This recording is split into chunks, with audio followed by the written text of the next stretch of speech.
Hi, I'm Bill Furlong, and along with my colleague Dr. Mary Crossan, we co-host our podcast, Question of Character, where we answer all of your questions around the Ivy Leader Character Framework. We're delighted you can join us today. And remember, if this is your first exposure to the Leader Character Framework, we'd recommend you go back and listen to our first two episodes, kind of like a Leader Character 101A and B. And that will provide you with the basic foundations around the Ivy Leader Character Framework. And it'll make it much easier to understand and follow this and other episodes, and we think you'll get a lot more out of them as a result. Now, I'd like to introduce you to my co-host. She is a distinguished university professor at Western University, teaching at the Ivy Business School in London, Ontario. Her research has been widely published in the world's most prestigious journals, and she is the author of numerous cases and books, including Developing Leadership Character. She is Dr. Mary Crossan. Hi, Mary. So good to see you again today. Good to be here, Bill. Great to have you again, Mary. Now, I'd also like to welcome today's special guests. She has worked in executive HR roles across a number of Canadian government departments. She is currently Director General of Leadership and Learning at the Canada Revenue Agency. She is a spouse, a mother, an avid skier, and a yoga practitioner. She's passionate about leadership character, and sees leadership as a lifelong journey of purpose and caring for others. She is Sonia Côté. Welcome, Sonia. Hello, Bill. Glad to be here. It's such a pleasure to have you here today, Sonia. Your leadership has already come up in a number of episodes that we've done to date, so thank you again for joining us. I'd also like to welcome today's other special guest. He is a former naval officer who, during his distinguished career, did several tours of duty as a submarine captain. For 3 years, he was Deputy Commander of Canada's Elite Special Forces. In 2015, he joined Canada's Public Service, and in 2018 was appointed the first Director of Character Leadership at the Canada Revenue Agency. To our knowledge, the first position in the world like this, truly innovative. He is married, a father of 4, avid about fitness, and like Sonia, passionate about leadership and leadership character in particular. He is Stephen Virgin. Welcome, Stephen. Thank you, Bill. I'm also passionate about skiing and yoga, but I didn't want to copy Sonia. It's great to have you here today, both Sonia and Stephen. We're really looking forward to today's episode. We think today's podcast is going to be great for a number of reasons. First of all, starting with Sonia and the idea of the power that one person can make just by virtue of the decisions and actions that they take. Sonia's vision has changed how interviewing is being done at the Canada Revenue Agency. Her work has inspired and being emulated by other federal departments and agencies, like the Canada Border Services Agency and the RCMP. Sonia, Steve, and Mary have co-authored an academic article detailing their work, and along with some recent awards are bringing both national and international attention to the Ivy Leader Character Framework. They're pioneers in interviewing and selecting on character, a core critical component for any organization. They've met and overcome a number of different challenges and really confirmed the practicality for using the Ivy Leader Character Framework in any organization. That have had a profound impact on their people, on their departments, and their organization. And they've really begun to, understand and release the pent-up demand that people have in organizations for something along the lines of character. And the ripple effects of what they've done go far beyond interviewing. They've had impacts on their organizational culture, people's lives, and people's well-being. So again, thank you, Sonia and Steve, for joining us today. So, Sonia, let's start a discussion around some recent awards that you and your team have received. What can you tell us about that? Oh, yes, Bill.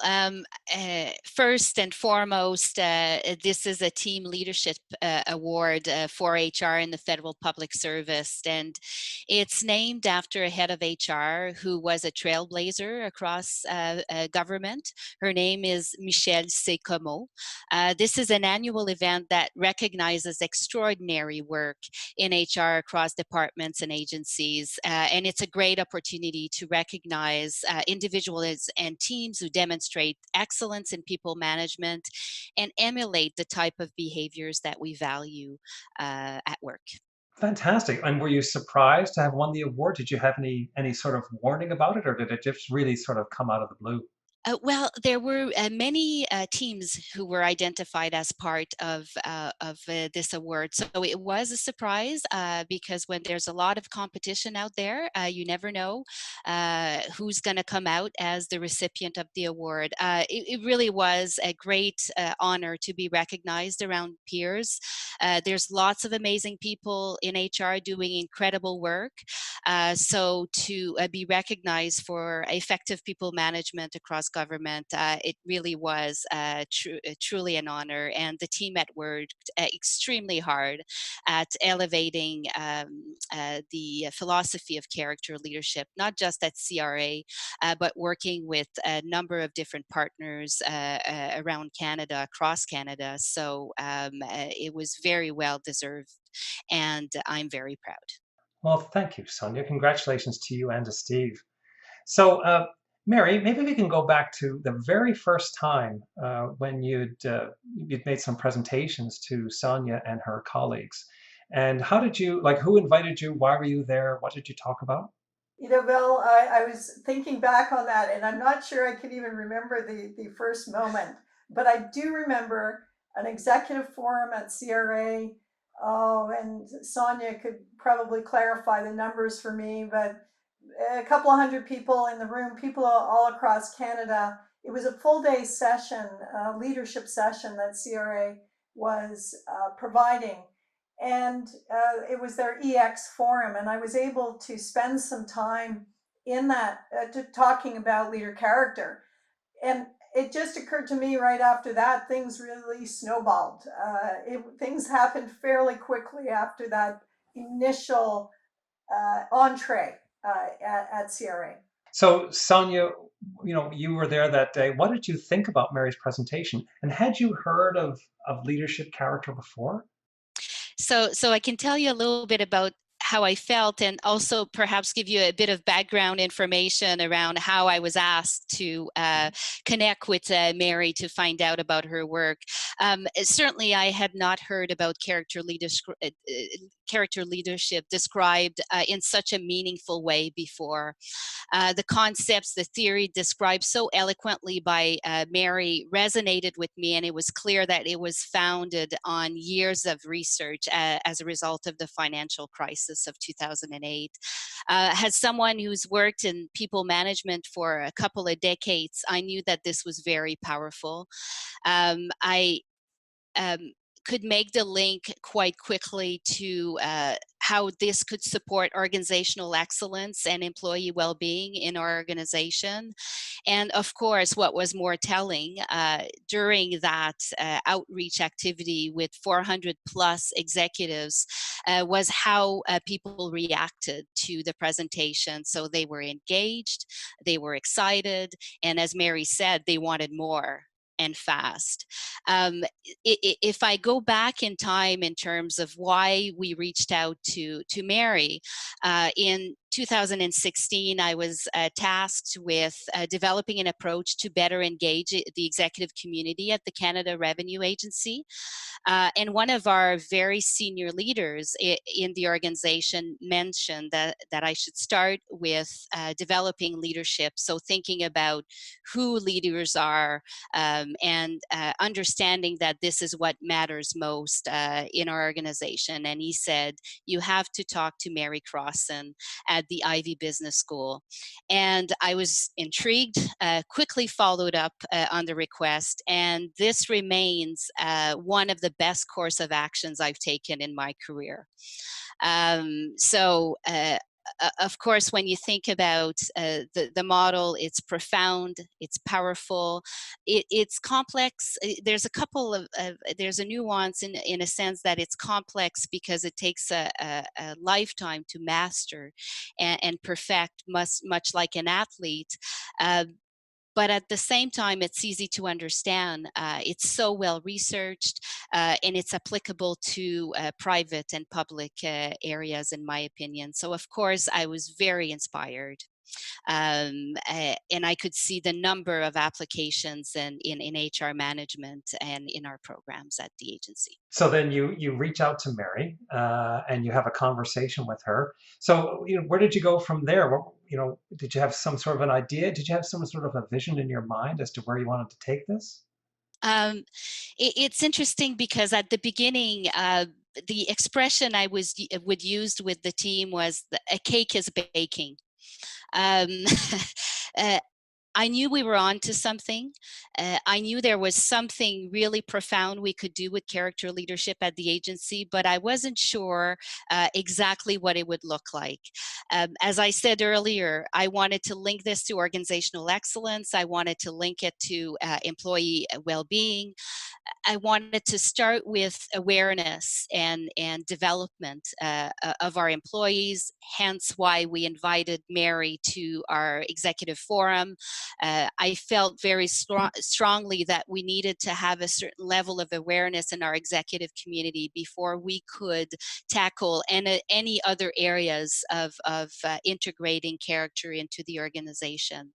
Then I became curious in a conversation I had with Mary, where she mentioned that she was assisting an NHL team in how to pick their best players. And I started wondering if we could also use character in our hiring practices at the agency. And I remember the first time I said this, a lot of people looked at me like I had 3 eyes or I was from another planet, because they felt that our legislations, our policies would not enable us to make this change in such a large organization.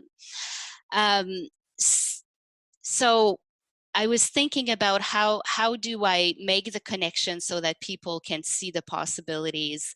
So when every year when I went in front of our board of management to talk about the state of the executive community, they often said that we should look at how we hire the very best in our organizations, and they often asked me, how do we know if we're hiring the very best individuals? And of course, I never had a very good answer to that question.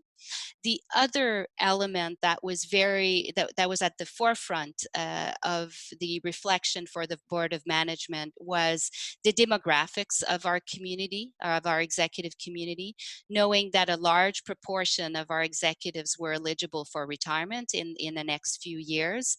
And it started with a conversation that had more of a negative spin around, oh my, how will we ever be able to replenish our community and ensure that we meet our objectives, to a place where it became an opportunity, where because we will have all these opportunities to hire, how can we hire differently, and how can we hire for the agency, for the leadership, as opposed to a specific position.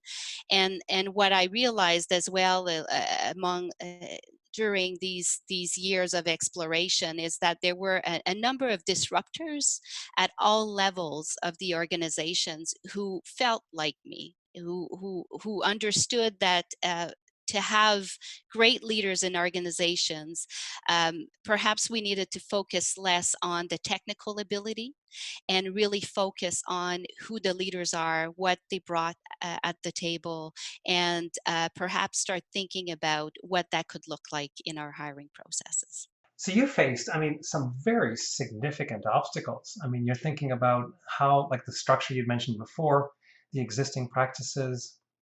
It's a new concept that you're trying to bring in here. You've got a significant turnover of executive staff that you're trying to deal with. There's a lot going on when you're bringing this into play. Was it something that you began to pull together, kind of like a consensus across your peers and your managers and the team more broadly? And did you then develop some sort of a plan with like timelines, or was it more a case of you sort of approached each obstacle and dealt with it as it came, or was it a bit of both? I would say all of the above, really. if I think about the work that Mary and the team has done, for me, I felt like we had such a great opportunity because we had a very sound theory, and it reminded me of a quote from Kurt Lewin, who said, "There's nothing more practical than a good theory." So it was about thinking about that theory and bringing it into practice into an existing large system. Of course, it took a lot of courage from a lot of us in HR, because trying to change a system in an organization that is used to operating a certain way required more than one voice, right? It required a number of us aligning ourselves and ensuring that the messages were coming across. One of the things that I thought was extremely important and we often forget about when we think about changes of this magnitude is how we needed, Steve included, to work with our existing HR professionals who were used to working in the current policies and practices and guidelines that had been in place for years and years at the agency. So really working on involving them from the beginning so that mindsets could be changed at that level. I often refer to them as our engineers. They are the individuals who will basically change the policies and practices. And if we don't involve them from the get-go, then we run the risk of not being able to implement effectively and as quickly as we'd wish. Now, you asked, did I need to have support from the organization? Absolutely. I think in any change initiative, the first thing one should do is look for who are the allies in the organization, bring them together, co-create, which is what we did. This wasn't seen as an HR initiative that was developed in isolation. We brought from the very beginning our very senior leaders of the organizations and said, hey, we'd like to try hiring differently. Who's interested in this? And of course, there was enough growing pains, I think, for our clients in terms of how we are currently hiring, that we had many hands up. They all wanted to be part of this. And then what we did is we created three pilots. One at a regional level and two with our key program areas at the agency. And we set up a DG level working group who helped us develop that plan from beginning till end. And Steve and I can talk a little bit about what that looked like from a staffing perspective, but they were really the ones in the driver's seat. They were the ones who were saying to us what they wanted at the various steps, of course, with the guidance of HR and Mary, who showed up for a number of these meetings with our director generals, so that they would understand the depth of the model and how powerful it could be in the work that they were undertaking. So Sonia, just a couple of things that I thought you guys did incredibly well, and I want to go back just for our listeners to help them understand that when you said focus less on technical competence, I think that it wasn't so much focusing less, it is elevating character alongside competence, because you clearly, you guys, I know technical competencies are really important, but how would you elevate character alongside competence? And then the piece that I thought was really well done, a frame of a way of saying, Jeffrey Gantz often says, how do you be open-minded but not empty-minded? Is that when you went to these groups, these working groups, your team had done a lot of legwork to get in front of the team, those that in these forums, ideas about how this could be done.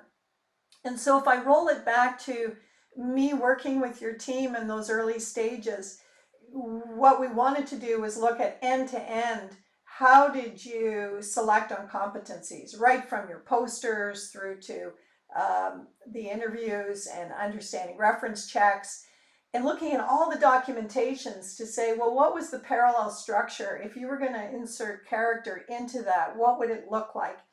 And I recall going back and forth with your team, really ensuring that there was a rigor around that process and a way of mindful thinking about how those would come together. So by the time you were getting with these individuals across the organization, it was really engaging and thought process of here's what we're thinking, here's what we're looking at.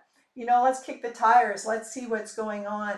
I think it would be a mistake for organizations to go into sessions like that with a total blank slate and try to recreate the system, because there had been a lot of really good thoughtful work that your team had done in order to get those forums together, and that created, I think, a really good launch point. And Bill, if I just go back to those meetings, I remember that you had done such a good job of pulling things together. People were so excited. And I remember at one point in time, they became so excited about elevating character that it began to almost, forget about competencies. And we had to remind people, no, no, no, no, you're going to elevate character alongside competencies. It's great that you're excited about this, but you got to be thinking about how you're going to weave these two together.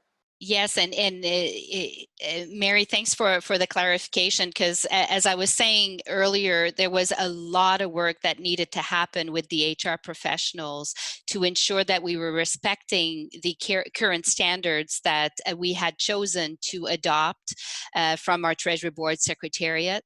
So we can get into greater details on that, but certainly experience was still extremely important. We needed to ensure that individuals who were selected met the experience required for the positions, that they met to a certain level the knowledge, because there's still a knowledge base that's required for the positions being sought, and then the competencies we chose were going to be assessed prior to the interview that would solely focus on character.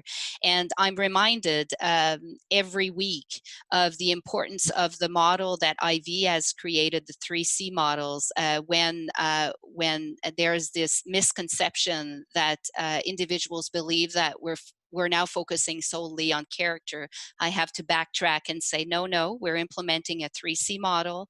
We're keeping the competencies, we're elevating character, and we're also talking about commitment. What does that look like for our executive community and leaders at all levels?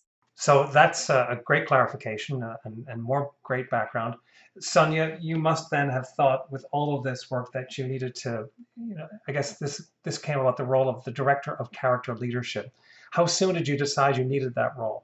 So I would have liked to have that role from the very beginning, but it took a couple of years. We had to develop a business case to be able to have the organization support us in what we thought was really important to ensure that we could further integrate character into the organization. So in my opinion, for this type of transformational change, if the agency was serious about leadership, I believe it was important to create a role that would fully dedicate to character leadership, at least for a couple of years, until we understood where we thought this type of work could fit into the organization, and where we felt that what character was sufficiently infused into the organization. And of course, Steve can talk a little bit later about what we're discovering now as we're implementing character. It's a role that has tentacles in all areas of the organization. It needs to do the deep dives, but also reach broadly in organizational culture, integration of key programs, measurement and evaluation, all areas of HR. So not just recruitment. We're looking into, we're doing a deep dive on development, talent and performance management. So how do you manage talent based on character? We're also now just discovering how we can fully integrate into diversity and inclusion, and of course the learning arena. So it's vast. So that's so Steve, over to you. That's very busy. But just going back to when you first began to hear about leadership character in this role. So what was it like for you when you first heard about it, and your involvement from there? Thanks, Bill, and hi, Mary. And it's, well, for me, it's a dream job. Sonia mentioned 2 years. Wow, 2 years goes by really quick when you're in a dream job. But for me, I was an executive in national defense. And in fact, I was actually doing a program at University of Ottawa at Odell House on regulatory leadership. And I was, I had a kind of narrow, sort of professional life in the sense that I was military. And then when I transitioned to public service, I was still with national defense. And being in this cohort of about 25 other executives from other departments opened my eyes that there's a lot more out there. So I started looking around, and then the other thing was, and this actually came up in my character interview, because the character interview, which I'm sure we'll discuss, is very different.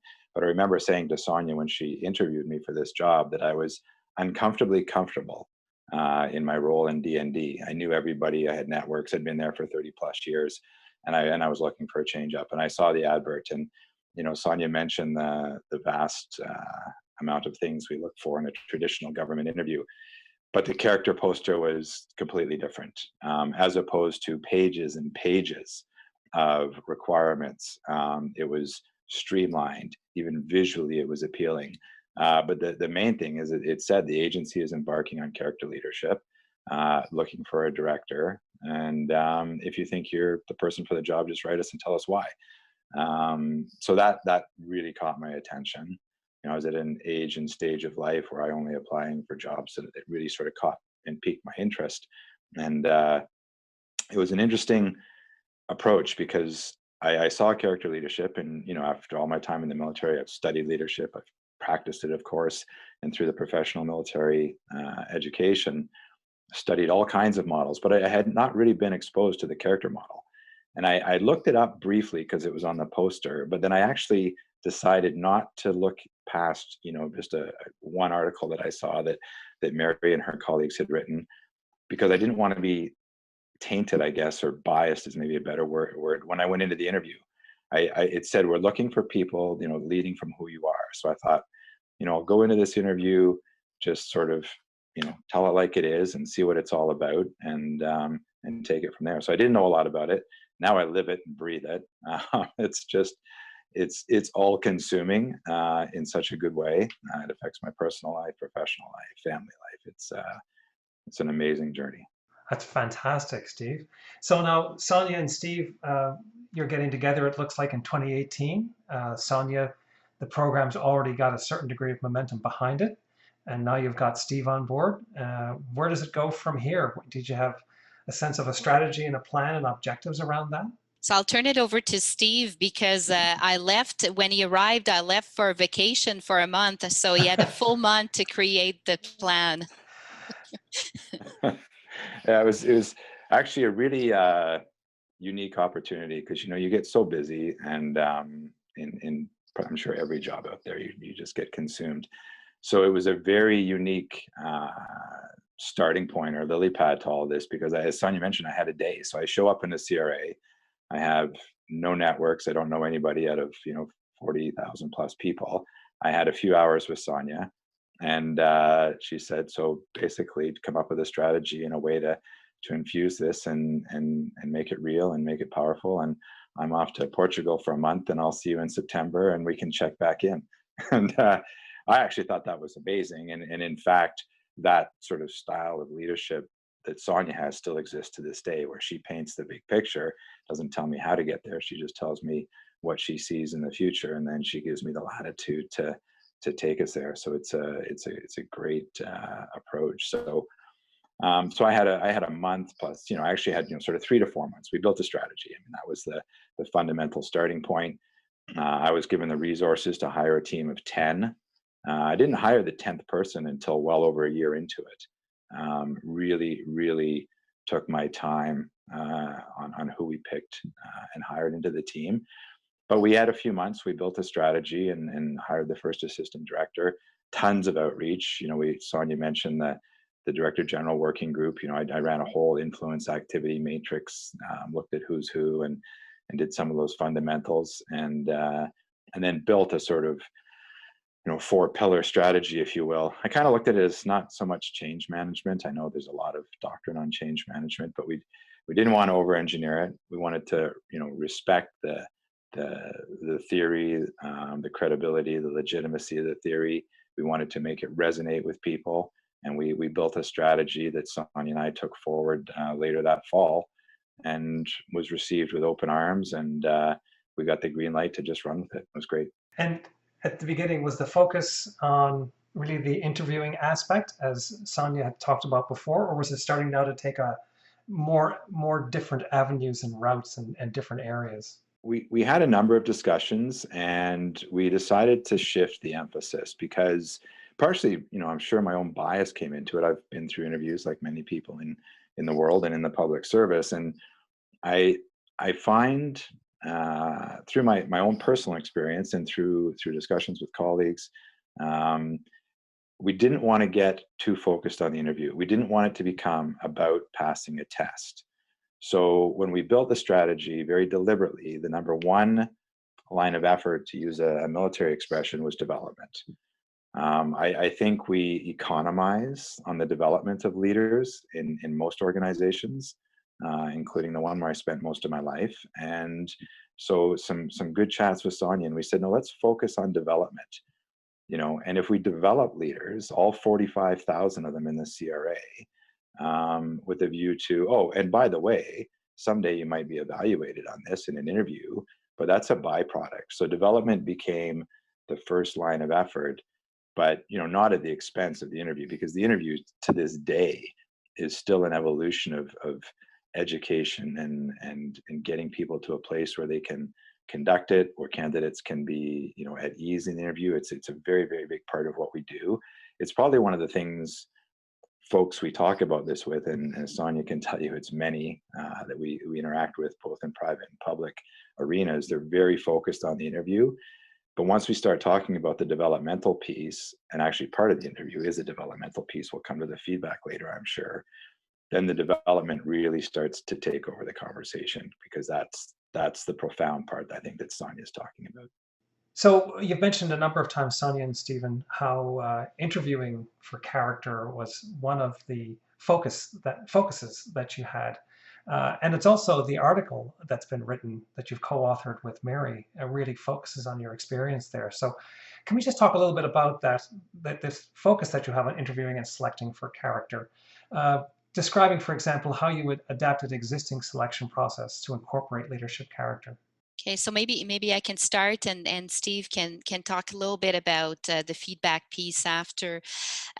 Just for the benefit of the viewers as well, where we're at this point is that we now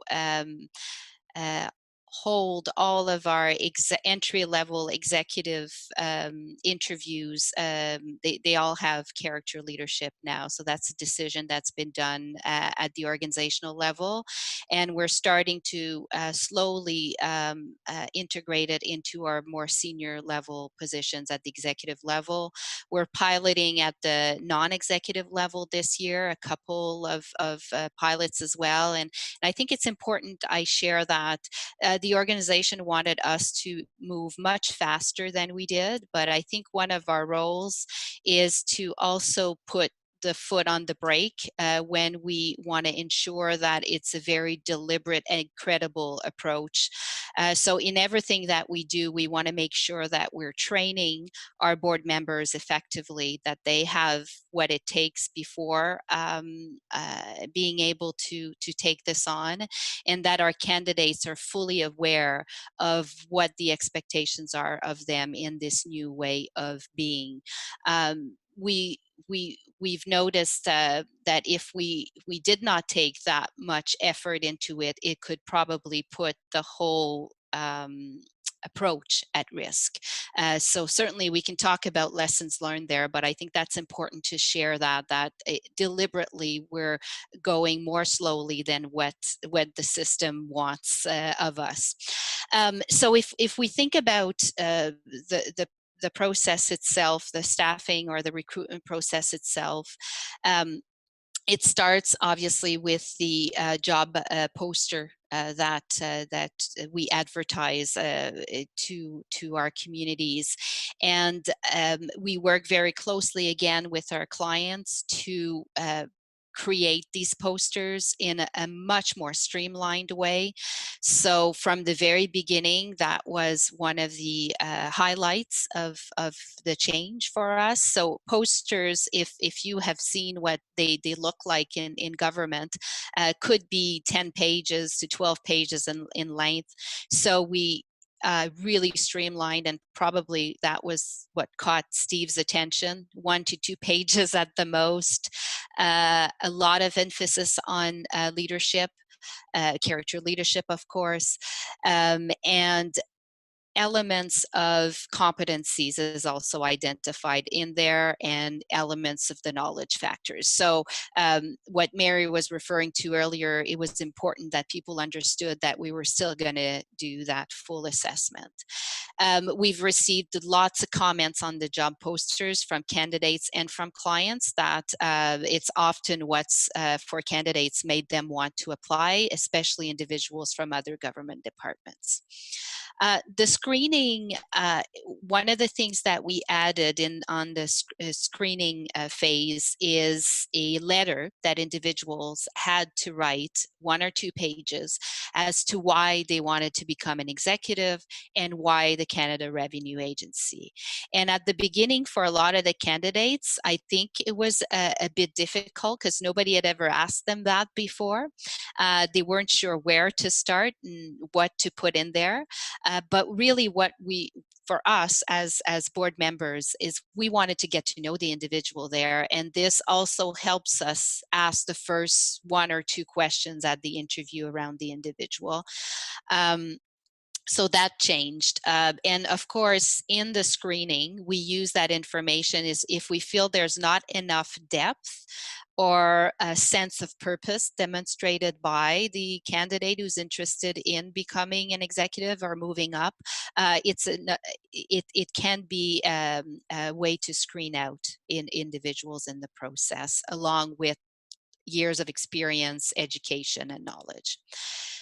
Now, in terms of the key leadership competencies at the executive level, there are 6 competencies that we need to meet in order to access that level.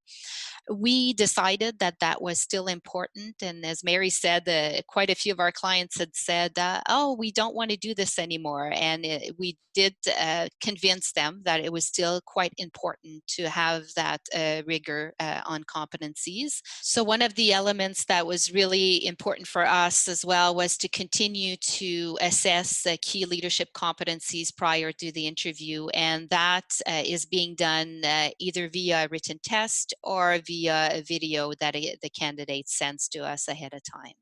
So by the time we get to the interview, we know that the individual has the sense of purpose, the level of experience we're looking for, the knowledge factors, the education, and the competencies to do the job. Now, what we want to do is assess who they are as leaders. One of the things that was very clear for us is that we needed to do a structural intervention, so to speak, for the interviews, because a lot of our interviews prior to character had the table, the 4 chairs or 5 chairs, depending on how many board members we had, and lots of note taking. Very little eye contact with the candidates. And I have to say, for working with deputy ministers for 3 different organizations, they often mentioned to me that this was one thing that they did not understand, because they really they missed that connection that they could make with the candidate. So we were taking this feedback and trying to also integrate that into that structural intervention, so to speak, for character. So we did a bold move. We removed the tables altogether. The interview really was more of an armchair discussion with the candidate. It was 30 minutes in length. And as we say, it was a conversation, and we can talk a bit about what that looks like. But it's peeling the onion, basically. You start with a broad question on leadership that you've seen in the profile of the individual, and then it allows you, as Mary eloquently did with us in terms of coaching and mentoring us, it allows you to get to know the individual in front of you and really have an assessment of the quality of judgment of the individual in order to be able to operate at the level that we're looking for. So there's a significant change then in terms of how you had been doing those processes in the past. You talked about moving the furniture, and you talk about the idea of guiding through a leader character focused interview. What kind of work did you have to do beforehand yourselves in terms of maybe the training that you or your colleagues had undertaken? Was there some extra work that had to be done there in order to be able to conduct those kinds of interviews? Very much so. I can start, and Steve can jump in because he's done so much more now to make the training even more meaningful. So it's back to the work that we did with that DG level committee. What we did is we trained these individuals via mock interviews, if you wish. They had an opportunity together with their peers to try asking questions and to then know how it would feel perhaps as a candidate. And then for the 3 pilots, Mary joined us for the first day of the interview, and she was supporting the chair of the board in supporting the chair and the board members in their comfort level around asking the questions in a different way, because in this type of interview there's no note taking, so you're really paying attention to the person in front of you. And for individuals who had been taking notes for many years and we're not used to an unstructured way of doing interviews, I think it needed a little bit of an opportunity to have someone in there that they could trust and then understand that they could do it themselves. So that whole process of having Mary in the room for us for the first 3 pilots really helped us with the credibility.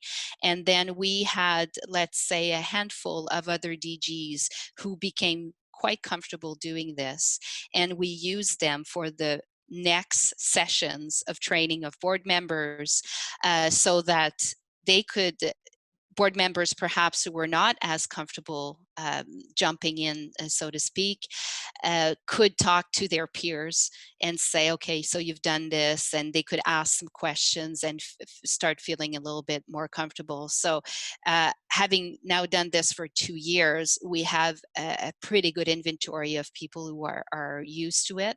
But I have to say, I've done some last week and with some experienced individuals, and every time there's a little bit of nervousness at the beginning because our executives want to do a good job. They want to make sure that when they assess individuals that they do it properly, and they need that comforting voice around the table that will allow them to continue to do it effectively for the organization. So Steve and I spent a lot of time thinking about the design of the board members as we start implementing at a greater scale into the organization to ensure that we have individuals who can support others. So it's kind of a train the trainer concept, but for interviews. Steve, you may want to add a few things that we've done recently. Maybe just quickly, Sonia. I think you covered it very well there. I mean, it's like everything we do, we like to experiment and explore, double down, triple down in certain areas. So we took that as a launching point. We built a day and a half program seminar on for board members, and everything we do usually has a bit of a subcontextual sort of element to it. So we do a day and a half of board member training of the most senior folks in the CRA, and at the same time we're actually developing their character, which is a very nice second, third order effect. But um, yeah, it's because it's unstructured and you're asking questions for which you don't have a pre-scripted answer, which is those notes that Sonia was talking about for everyone listening or watching. You're activating the character of the board members to have a meaningful conversation. And it might seem intuitive for some, and many people that I talk to about this say it's intuitive, but I don't think so. Not everybody is comfortable in that space, and so we really take them now. And I'll start with a quote that I've heard Mary use often: that 90% of us think we're self-aware, but only 10% of us are actually self-aware. So our board member training, again, some of it developed in isolation, some of it developed in collaboration with Ivy, Mary, and her colleagues, Gerard, everybody. We start out on self-awareness, and really get into internal versus external self-awareness. We make people uncomfortable.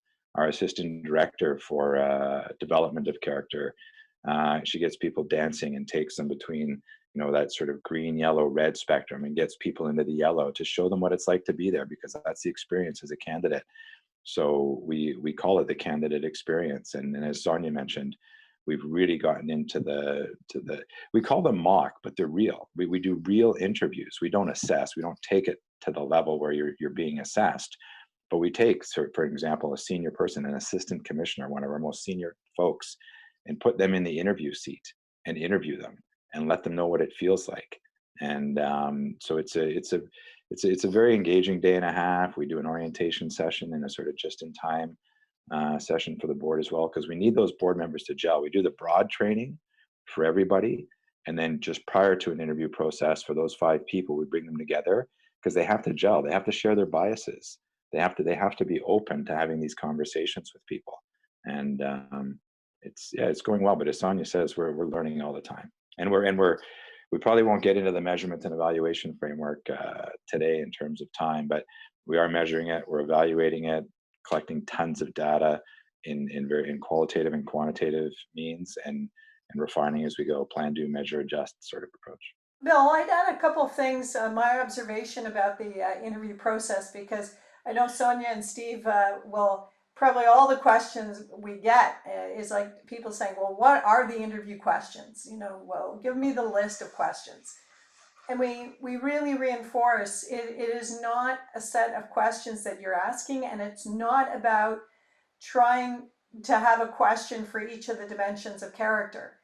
So, you have to go back to the earlier episodes to understand that character, all of these 11 dimensions in their best form work and support one another. So in the conversation that you're having with a candidate, it might be the kind of conversation that starts to reveal aspects about drive or courage or humanity or humility all simultaneously. And as Sonia talked about, and just for people who are looking for something that's very practical about it, is the initial either video or letter that people have written about, well, why CRA? I take an example where one individual talks about, well, innovation, they're really interested in innovation. It becomes an opening place to say, you've talked about innovation. Why is that important for you? Where does that come from? And then through the storytelling of the individual, you start to find out aspects of that you begin to explore different areas. Here's a very important aspect about character.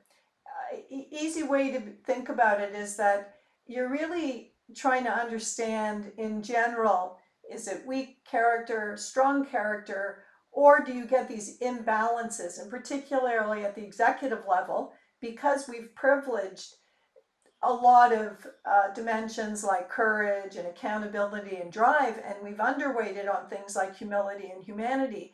In all likelihood, in many organizations, you will have executives who really uh, have that kind of image about things. So when you're exploring these stories, you are trying to help the individual reveal within them aspects that you think are not necessarily coming out. So that individual who leads with a strong story about, getting things done and breaking through barriers and doing these kinds of things, then you're getting them an opportunity maybe to talk about, well, how were people along the way on that, and how did you think about those kinds of issues, and you really give them an opportunity to reveal themselves. And then I go back to what Sonia and Steve have both said.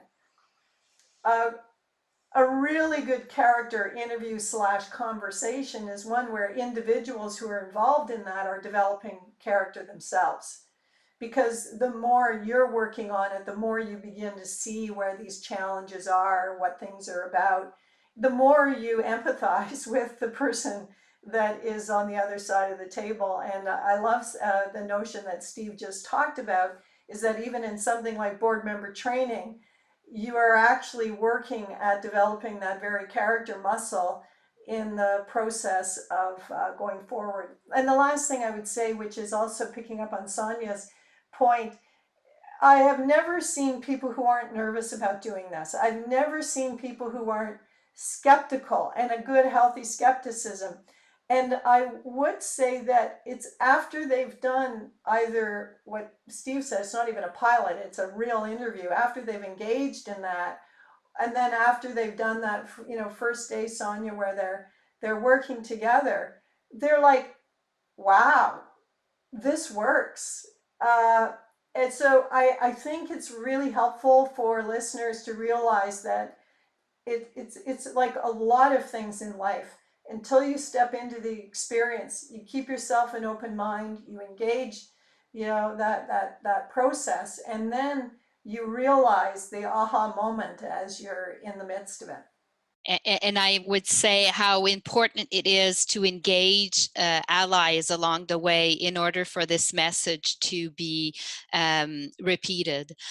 Because if it was only one or two people saying it's worth doing this, I don't think it would have the same strength. So the fact that we had a Director General level committee looking at this, and we had individuals, one of our first pilot interviews were with the IT branch, and of course, I think a lot of kind of reticence around, will this work for us? We're a very technical branch. I'm not sure if this is going to work. And the assistant commissioner, the deputy assistant commissioner, and the DGs were willing to try this. And after trying it they became great ambassadors across the organization, because then others said, well, if the IT branch can do it, perhaps we can as well. And it is true what Mary is saying, is that I find a lot of people, before they've experienced it, say, I'm not sure what this character interview is, it won't give us much, it's just a bit of fluff, I'm not sure if it really will give us the outcome we're looking for. And then they try it, and the lights go on. They say, oh my goodness, I didn't realize how powerful this would be and how meaningful the feedback can be. At the other hand, if a candidate is successful or unsuccessful, and it's part of the overall development journey that we're taking at the agency. So Sonia, that's a great segue, and Mary as well, into the debrief process. What happens after the interview is over? Can you talk a little bit about how the impressions are shared? And you've just touched on this a moment ago, Sonia, what those impressions are like in terms of the value and whether or not there's a common perspective that's shared with people, and what you learn from those interviews afterwards. So I think I will turn it over to Steve, as he's coached a number of individuals in relation to the feed forward piece, and then I can add a few things if needed. I think the while it's only a few moments in time, the debrief, the feed forward as we call it, from the character interview, whether you're successful or not, but perhaps slightly leaning towards if you were unsuccessful, can be the most meaningful feedback that one ever gets in their professional career. And that's what we're getting fed back to us by and large. Of course, not 100%. We do have some individuals that are not necessarily open to it, but by and large, it's and what we decided to do, I guess, was at first it was being done this way in a manner of speaking, but we formalize without over formalizing. So the feedback is done in the same vein as the interview. So again, activating your character. The feedback is given by one of the senior members, or if not the chair of the board. The same setting that Sonia described earlier. To connect with people. Get rid of the chairs. Don't sit at your desk and have them sit on the other side of the desk. It's not done by the phone. It's done in person. Right now, it's done virtually, of course, in the world we're living right now. But it's meaningful. And just like we ask, we even demand of board members to activate their character to interview. The same thing applies for the feed forward session for the candidates. And we even run a seminar now to prep, and this is something we've developed in the last 6 months. A seminar for the board members, so they and they're running with it. And this is the beauty of things when they take off on their own. So the board members now, on their own volition, after we do a session on how to deliver the feedback, they are getting back together on their own accord. They're reviewing all the summaries from the candidates. They're looking at the strengths, the weaknesses, or the compromises or imbalances of character, as Mary just mentioned. And then they're prepping themselves to have those conversations. And so it's honest, it's genuine. You can probably see an article or a piece of research a week that pops up in various fora in terms of how to give performance feedback. And generally, from what I read, most people are not good at giving it. Most people are not good at receiving it. And I think through the character approach, we've found a way to make it meaningful. And if you think about it in so many different aspects, but I mean, for the candidate who's successful, we all still have room to grow. And now you've got a map for the future. So if you've got a mentorship program in your organization, and we have a large one in the CRA, and then it's subdivided amongst our branches and region, now you can tailor. You've got a window into where that person needs to work and where they're strong, et cetera, et cetera. And you can tailor your mentorship to what, that really meaningful interview you just had. And if they were unsuccessful, as I mentioned, you can have that conversation, and whether or not they ever apply to come to another interview at that level again, to me is a bit academic. What's important is they soak it in, and they change their leadership journey because of that feedback. Again, it's not based on passing a test someday. It's based on changing your character, which is a delicate conversation for some. And has the effect then of driving a leader character-based culture throughout the organization, really one person, one conversation at a time. One of the things that, just thinking about then, you've had the leader character interview, you've had the discussion afterwards amongst the board that was sitting there, you've made your decision on the person, and then that person then gets the role. I have really had two questions about that. One, did the leader character interview change what might have been a decision that was otherwise? In other words, comparing the old process to the new process, do you think you're getting different decisions? And then secondly, with the impressions and I guess the common impressions that people had after the initial character interview, after the successful candidate's been in the job for 6 or 12 months, have those impressions borne out? Have they been correct? Any thoughts on that, either Sonia or Steve? Sure. Maybe I'll just speak to the first one really quickly there. I'll just give you a real example. So the Deputy Assistant Commissioner for our IT branch, the former Deputy Assistant Commissioner, spoke about this at one of our board member training sessions in terms of, would we have hired potentially differently because of the character approach? So to your first question, Bill. And the answer is yes, that's certainly possible, and it's happened. And the example that I would give you is the external versus internal candidate. And this is one that our former IT deputy used. You know, there's a tendency, I think, in organizations to hire internally. There's certainly, you know, the view, and you could even say the bias that you would have in a board where you've seen people in acting roles, you've seen them grow up, you've seen them in their talent management, they come to a competency-based interview. You know, it's a fairly stale interview, the traditional competency-based interview that we described earlier, and you've got two candidates, and you know, you're not 100% sure on candidate A, you've never seen them before, they did okay on their competencies, and then candidate B did okay on their competencies, but you've seen them for the past 10 years in their job, so you go with candidate B. I think that's a natural reaction. What our former deputy talked about from IT was what it really gave him now was the chance to truly see who people were as leaders. And he would tell you, if he was sitting here on this podcast, I'm sure, that he made some hiring decisions and brought in external candidates into roles because he got to see who they were as leaders. And in the previous system, that wouldn't have come to the surface for him to see.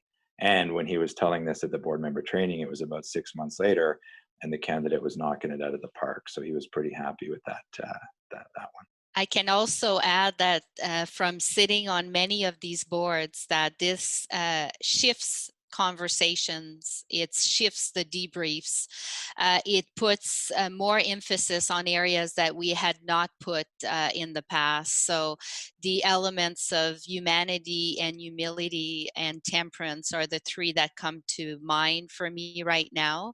Whereas 10 years ago, or even 5 years ago, these conversations would not be occurring when you're hiring an executive. And now every board I've been on, this conversation is happening. So if it's not changing who we're hiring, I don't know what will. This is really making a difference.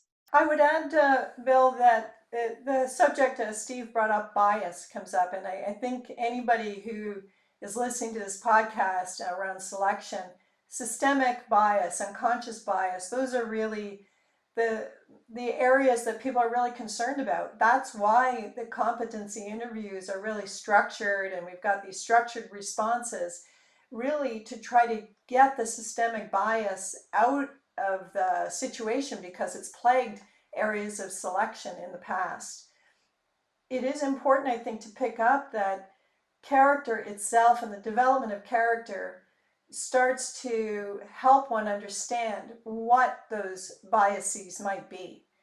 When you think about developing justice, accountability, humanity, humility, you are going through a learning process of trying to understand where it is in your own way of thinking you may have privileged certain things or looked at things in a very superficial way. The fact that when we're dealing with character, we're honoring the uniqueness of every single individual. Competencies works quite a bit differently than that. Hence, the need to be able to explore these processes where you begin to understand who somebody is and what they're about. When I think back to your question about hiring differently, and I couldn't echo Sonia's conversation even more, is that having me worked in 35 years in the area of strategy and strategic competencies, we know the failures in strategy are rarely failures of competency, but really failures of character. So where would we have been able to identify that, is this somebody who steps up to accountability and courage and has the drive, but as Sonia talked about, also the humility, humanity, and those pieces, right, to go along with it. And I'm just smiling because I'm thinking, you know, Steve, you are, to me, just a really shining example of somebody who has strength of character, continues to work on strength of character. And I think about your interview process at CRA and how much that would have differentiated you as a candidate. You know, there's all these competencies that lots of other candidates would have had, but I have no doubt, I was of course not involved in the hiring of your position, but I cannot imagine that, you know, sitting on that interview, that people were just smiling ear to ear about who is this guy that we're going to get at the CRA who has strength of character and competency to go along with it. It's because my wife told me to be myself at the interview. Which is true. It's true. I pulled out my old playbook from government interviews, and she's like, "What are you doing?" She said, "This poster says they want to get to know you for a person." So I said, "You're right." And I threw the book away and had a fascinating conversation for my character interview. God, we talked about everything under the sun. I didn't even realize I was being assessed. Yes, and of course I was the chair of that interview, and I'd be remiss if I didn't say that it was all about the strength of self-awareness of Steve, really, that board members were seeing throughout that 30 minutes. It doesn't take very long for board members to be able to assess level of depth of self-awareness of candidates, and obviously Steve has tons. So is it too early to ask this question yet? But in terms of metrics and how you measure change, you've both spoken about how there's a difference in terms of conversations. People are getting selected in a different way, successfully so. Are you trying to monitor or assess the impact of leader character, both in the hiring process and the organization, using other metrics, or is it too soon yet to tell? Sonia and I, for the listeners, we're smiling at each other on Zoom here because we've had a lot of conversations about this in the past, 2 years really, since the beginning, but the last year in particular. And on Wednesday this week, we're presenting our measurement and evaluation strategy to the senior officials at the CRA. So it's been a long time in the making. We actually started gathering the data a while back, but we've been formulating. So we've had discussions with Mary, at length with Mary, even her colleague Lucas, a couple times when I've met him. We worked with a methodologist from Carleton University. We have a performance measurement center of expertise in the CRA, because as you can imagine, at the Canada Revenue Agency, we measure a lot of things. So we've been out there and we've been working with a lot of people. And to sum it up very quickly, I'd say, yes, we're definitely going to measure and evaluate. We're going to take on that challenge. We think we owe it to the program. Going back to Sonia's comment earlier about being deliberate, and it's a very deliberate approach. We're going to avoid the tendency to have, stoplight graphs of red, green, yellow 6 months from now. And the head of our strategic branch just loves it when I say 10 years from now, we'll show you this, because I say 10 years from now, and she smiles ear to ear, because most people would be, in 6 weeks, I want to see, where's the metrics. So we've built it on 3 tiers, 3 planes, if you will. So we're looking at first of all, the hypothesis on the hiring. So we're saying that in 30 minutes, you can evaluate, analyze, assess character. So that would tell you then, if you hired people through this mechanism, and then you follow them and you do a longitudinal study and use other metrics, 2 to 3 years from now, if they're doing good at their job, you prove that the interview was correct. Plus, we have surveys from board members, surveys from candidates. We're overlaying some people analytics into it. What are success rates like from this region versus that region, men versus women, full gender, plus analysis of the whole thing. So we're going to sort of test the hypothesis. We're going to track and do 360 assessments on candidates 1 year, 2 year, 3 years after they've been hired. We've also got a really interesting thing in the government called the Public Service Employee Survey. So I think probably for most listeners, that would equate to employee engagement, really. So we have about 100 questions that go out. Do I trust my boss? We've picked 16 questions out of that survey. Do I trust my boss? Do I feel valued at work? And we've found the 16 that map to character and map to leadership. And we built an index. So we're going to measure a year-over-year index. We can break that down to a departmental directorate level. So when those results come out, Sonia could look up my results in my team and go, oh, Steve got a 72 on I trust my boss. The public service average was X, the CRA average was Y, and Steve's was Z. So I try never to say the word prove, because when I say that, my statistician colleagues jump all over me for correlation and causation, but we're going to triangulate with all these different methods. We're going to look at institutional indicators, retention, wellness, sick days, harassment. Those things are a bit more delicate, of course, but we're going to look at the institutional level, in the long term, we're going to look at did we hire the leader of character we said we're going to hire, and then the sort of middle tier is just, what is the impact? What is the impact on the CRA? And we're looking at, again, both sort of measurement being the data, the quantitative side, and then these evaluations and several evaluations to look more at the storytelling and the qualitative side of things. So in 10 years, we'll be back and we'll paint a picture for you. Bill, I would say that even though there's a 10-year time horizon for the big scope of changing perhaps an entire organization, what I don't think anybody wants to lose sight of is that development of character is immediate and accessible, so that anybody even going through the actual interview would come out of that. I use the phrase, who am I becoming while I'm busy doing? Well, did I become somebody in the interview who was more courageous, who was more vulnerable, who was more self-aware? And as I know that both Steve and Sonia would talk about, is that as a candidate, you are already accessing character, you're already experiencing, it's already affecting your well-being, it's already affecting the work that you do and your productivity about it.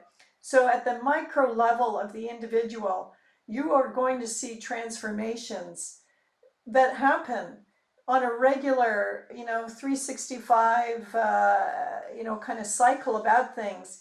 And again, so keeping our eye on the fact that when you're moving an entire organization, what are you trying to accomplish?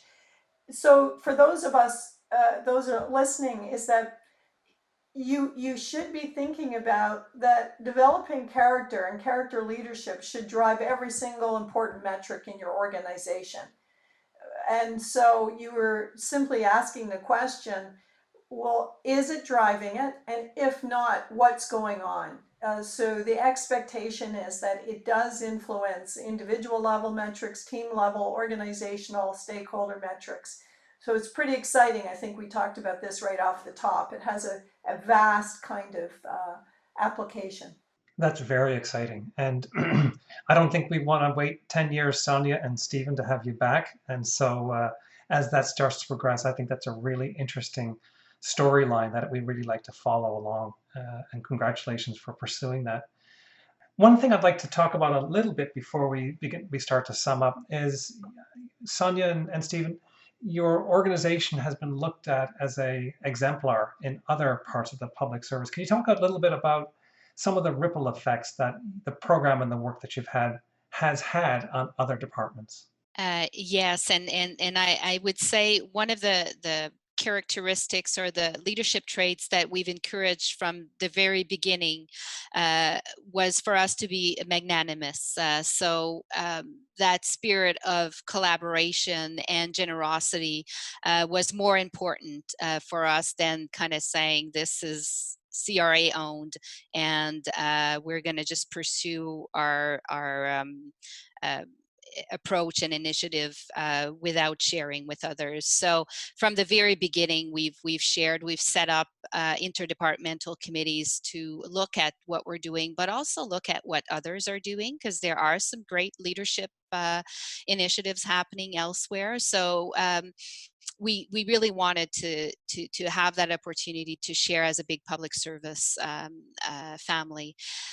We've been doing some key partnerships with CBSA, as you are well aware, Mary, and I have to say that they have developed a very comprehensive leadership development piece. So we're constantly talking with one another to hear what they're doing so that we can learn from them and we can also share what we're doing. For many of the other organizations, they were, I think, looking to us to see how things would go and see, if there would be pitfalls along the way, and then seeing how they could then follow the same journey. I would say at this point, a lot of other departments are really, really interested in what we're doing. They have some of at the deputy minister level saying to their HR folks, go talk to CRA to see what they've done, because we want to do the same thing. So we've supported the RCMP in some of their senior level recruitment processes. We've supported the Public Prosecutor Services organization as well, and the list goes on. Steve and team has done over, how many, Steve? 30, 40 outreach sessions. It's at least 1 or 2 a week. It was way more than that before the pandemic, but perhaps, Steve, you'd like to add other elements in there. Yeah, not too much. I think you covered a lot of it there, Sonia. But yeah, we were sought out like weekly for sure. A little bit less now, but it's picked up again. And in fact, we'll be joining Mary to do a seminar with a government agency week after next. We were with Defense last week, Auditor General before that. And what's interesting is, as Sonia mentioned, some are interested for awareness and just, we've heard about this, it seems interesting. Some you can tell they're trying to figure out how they could take a similar approach.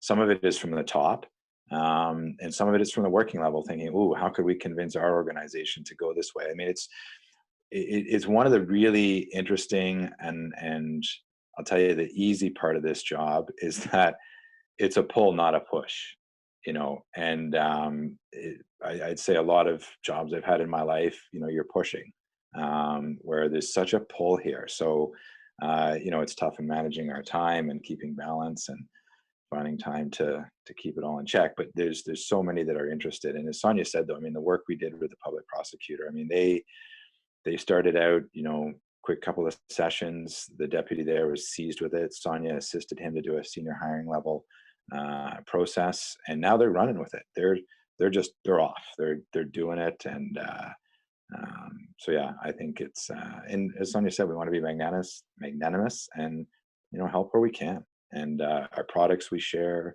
There's no secrets. You know, it's and we, you know, obviously you can probably tell we believe in this very strongly. So anybody who wants to listen to us, we'll talk to them. Bill, I think an important point, and this is what really I hope our listeners get. And Bill, you and I, Sonia, Steve, literally have talked to thousands of people. It is, who is that person that takes accountability and has courage and has drive and has transcendent to move forward in the organization? And I feel like out of a podcast like this, I love to light a fire under people to say, don't sit back and wait for somebody else. Your organizations need this. The world needs this. We need to step up in ways that we've never even imagined. And I can't think of a more important agenda than elevating character alongside competence. But it takes people like Sonia and Steve who weren't bystanders and said, "Oh, that's an interesting idea, and that resonates with me." How do you people move to action? And at this stage, with a podcast like this that shows very practically how an organization has moved forward, it should inspire the listener to say, I can do this. From wherever I sit in my organization, I don't have to wait for the senior leadership to tap me on this. What can I do to move the needle? And Bill, I hope we do that today. Thank you, Mary. I think that's exactly right. And one of the messages of this podcast, one of the purposes of this podcast is to help people understand and animate them to take these actions. The impact that people can have when they pick this work up is truly almost astounding in terms of what they can do in their organizations and in terms of their own personal well-being. Sonia and Steve, maybe as we come towards the end of the podcast, reflecting on your journey so far, how has it been different than your expectations? You know, what's went well, and maybe what would you do differently if you could share it with our listeners? So I can go with a few elements to summarize what we've talked about in the past hour or so. Co-creation I say is a must in these types of approaches. Doubling down on development, I think, was a very good strategy on our part to shift in that direction. And then hankering it with an existing need. We had heard from many of our leaders that they found that the current recruitment process wasn't meeting their needs. So we were hankering it on something that they did not feel was going that well. What I would do differently, there's tons of things that we learn. We're continuing to learn. I think I'll turn it around a little bit and talk about what worries me on a daily basis. And Steve and I talk about this quite a bit, is the credibility of the approach, making sure we think about most of the elements around how we really create a container around the approach that we're implementing in the organization, so that some of the risks that could emerge are at least have been thought about and mitigated along the way. Yeah, I would certainly echo that. We have a tendency, I would say, I haven't been in the CRA long enough to say this, but in government, sometimes we can look for, simple solutions to complex problems. And I think we sometimes minimize things. So as Sonia said, we just have to be super cognizant, which goes back to the deliberate foundation of our strategy, that there are some complexities here. The credibility, legitimacy, 10 bad interviews, one set of bad interviews could derail so much. One bad developmental initiative.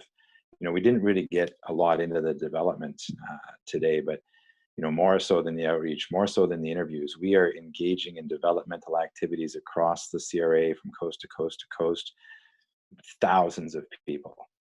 It makes, in terms of the success side of the initial part of your question, like it makes my heart swoon when I just see people go to one of our development workshops that the team puts on, that they create and they run, and people come out of there, with aha moments. I mean, I've seen it.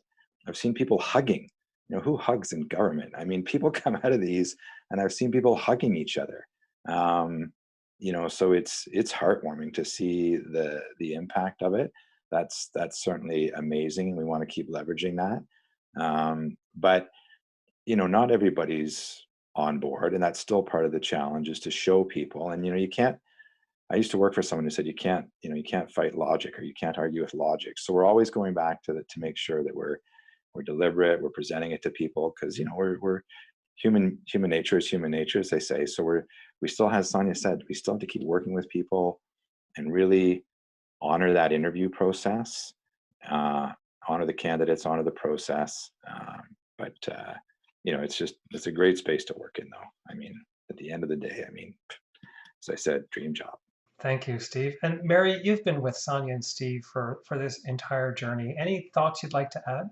I think simply the strength of character and competence of these two individuals, and that people need to dig deep to find it. I think that both of them could probably talk about that, is that as strong leaders as they were before they embarked on this very journey itself, I think has helped them even discover within themselves the character that they have, and the potential even for deeper character. I think that's the piece that excites us all.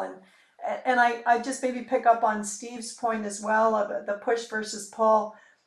What I think enables us all in this is that, as Steve talked about, you see the effect on people personally and professionally. And there are very few things that we do in organizations that can have that kind of impact, and impact fairly quickly on individuals.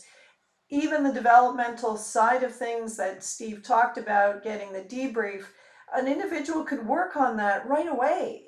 They could take that in, and there's hope then about, oh my gosh, I never really saw that what I thought was a virtue could be operating like a vice, and my goodness, now that I see it, I can now interpret some of the struggles I've had in the past. I've got an opportunity to work on that. And in the end, we really enable human flourishing, which is just an incredible agenda, I think, for us all. Thank you, Mary. And a wonderful conversation. Thank you, Sonia, Stephen, and Mary, for that. I hope today's episode really points out the difference that we as individuals can make, as Mary had talked about, taking up the challenge of leadership character and applying it to our lives and to our workplaces can make such change in our lives in terms of well-being and performance and all the positive outcomes that come with it. I think today's episode also today's conversation talked a bit about the practicality of the framework, that you can integrate it into your existing practices, the uniformity of the observations that come from these character interviews and how they stand up over time, and the consistency really post-selection of that, and the impact of the framework. It adds this critical information to the interview and selection process. As both Sonia and Stephen have talked about, there's this pent-up demand and hunger for leader character and the work that it represents. And it's changing the conversation around leadership, and it's having an impact on culture. And it's aspiring leaders, I think, now incorporated into their game, so to speak, as they go forward. And it produces better decisions, better outcomes, and ultimately better well-being, higher well-being, improved well-being for each and every one of us. So thank you again, Sonia and Steve, for joining us today, for all that you've done, advancing the adoption of the leader character framework, the pioneering work that you've done, and the positive changes you've made throughout many, many lives that are fortunate enough to touch upon yours. And I think the changes have just begun. And I wish you, again, best of luck in your future endeavors. And we would love to have you back on the podcast to share your experiences as you go forward. So thank you again for joining us today. If you've liked what you've heard today, then please share with your friends and your colleagues. And if you really like what you've heard today, please consider subscribing to our podcast, Question of Character.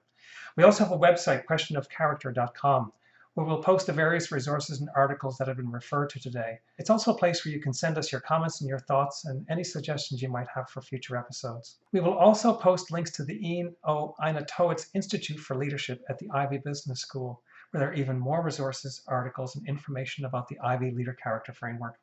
So thank you again, and it's goodbye from me. Goodbye, everyone. Bye, everyone. Until next time. Thank you, everyone. Bye-bye.